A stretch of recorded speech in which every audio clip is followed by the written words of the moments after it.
There's a reason why I say there is no such thing as a simple will, because life is complicated and family dynamics can be complicated. I'm Patrick Cawley. I'm an estate planning and elder law attorney with Keystone Elder Law in Mechanicsburg, Pennsylvania. And I work with married couples all the time on figuring out how their estate will be distributed to their children or to charitable organizations and so forth. I wanted to talk a little bit about what happens when the two spouses disagree about how much of their estate, if anything, will go to certain individuals or organizations.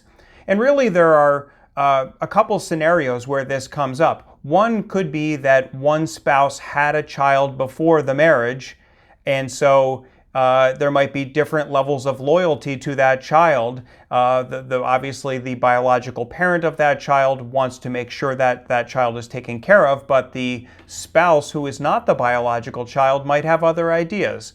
It could come up because there's a strained relationship between at least one child and at least one parent.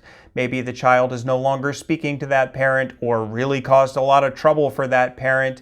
And so the parents might have different ideas about how much of the estate, if anything, should go to that black sheep child. And really the parents have, I'll say, three options here. The first option is they could just simply come up with their own wills, each will stating different percentages of what goes to all of the children or organizations.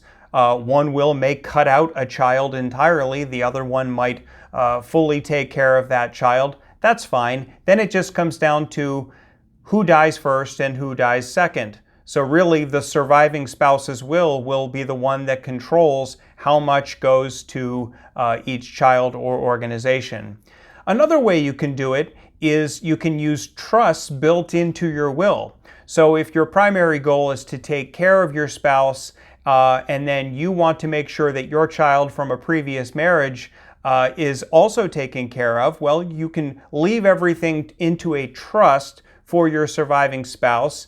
And let's say there's money and there's real estate in that trust, and whatever the income is generated by the money in the trust, that money goes to your surviving spouse to live on. They may even get the principal of what's left in that trust if they need it for certain basics of living, what we call the 𝐊𝐿𝐴 standard: health, education, maintenance, and support.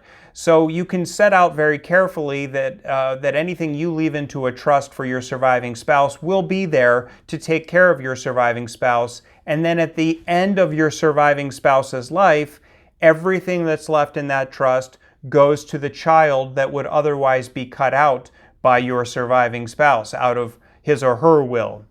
The third option is to just break everything up into probate and non-probate properties. So this gets into how you distribute property, the various channels through which property gets distributed.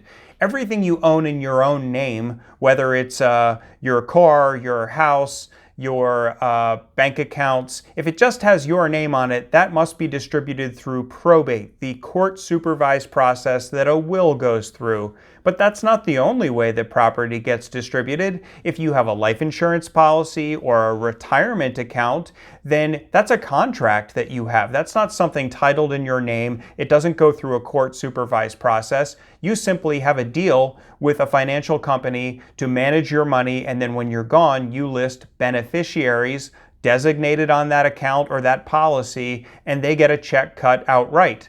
And very often it's free of taxes, especially if it's life insurance. So you might include probate property going to your spouse and then to any shared children. And if you have a child from a previous marriage, you set them up with the proceeds of a life insurance policy. And that might be the way, sort of a more hybrid approach to take care of everybody and make sure that everybody who you want to take care of, even if your spouse disagrees, that they're taken care of. These are just a few ideas. We can talk about many others involving living trusts and so forth. But if you have questions based on this basic overview of the issue, send me an email at info@keystoneelderlaw.com or leave a comment on this video, and I'd be happy to talk it through with you. Again, Patrick Cawley with Keystone Elder Law.